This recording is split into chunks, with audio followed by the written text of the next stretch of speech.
এ ভাই কি হয়েছে ক? আজকেও আমারে বাইন্দা তুলছিস? তোরে বাইন্ধ থবো না তো কি করবো? তোরে কইছি একটু ভালো হয়ে থাকতি, তুই তো ভালো হয়ে থাকবি না, পাগলামি করে বেড়াবি, হেনি হেনি যাই। তোরে বাইন্ধ থবো ছাড়া কি করবো? আজকে দাদা আসুক, আমি দাদারে কয়ে দেবো। তোর সেই দাদাই কইস তোরে বাইন্ধে রাখতি। দাদার আজকে মাথায় ইট মেরে দেবো। তোর ওই পাগলামি করার জন্য তো তোরে বাইন্ধে রাখা লাগে।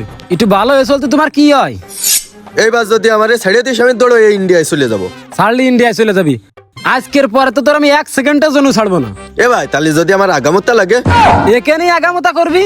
তোর যেরাম খাই যায় তোর সাথে সেরাম ব্যবহৃত করতে হবে। এ ভাই এখানে তো বাথরুম নেই। এই ভালো মন্দটা বোঝার জ্ঞান যদি আজকে তোর থাকতো, তাহলে তোরে আমার এই কষ্ট দিয়ে বাইন্ধে থোয়া লাগতো না। আজকে তুইও স্বাভাবিক মানুষের মতো বেড়াতে পারতিস। তাই ভাই তোর একটা কথা কই, এখনো সময় আছে, একটু স্বাভাবিক হ। এরকম পাগলামি করলি তোরে যে বাইন্ধে রাখি, আমাদের কি খারাপ লাগে না? এ ভাই আমি না সত্যি আর পাগলামি করবার না। দাদা বান্তি কয়েস না, আমি দাদার মাথায় ইট মেরে দিবানে। ওই কারণে তো তোরে বাইন্ধে রাখলাম। শোন,